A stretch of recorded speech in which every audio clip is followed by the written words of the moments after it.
আপনি কি জানেন ভারতের কোন রাজ্য সবথেকে বেশি টাকা কামাই করে?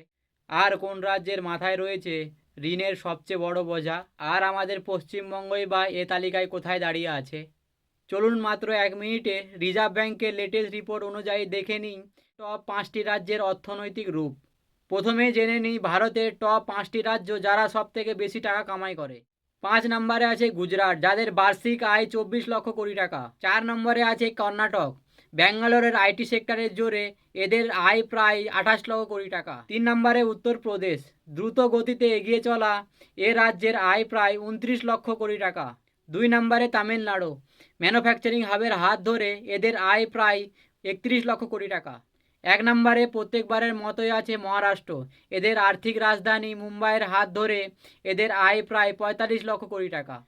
টাকা কামানো তো বুঝলাম, কিন্তু ঋণের সাগরে সবচেয়ে বেশি ডুবে আছে কারা?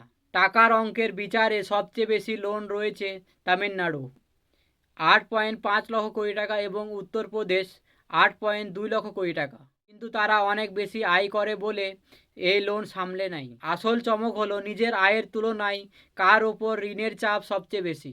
এই তালিকায় আমাদের পশ্চিমবঙ্গ কিন্তু বেশি চিন্তাজনক জায়গায় রয়েছে।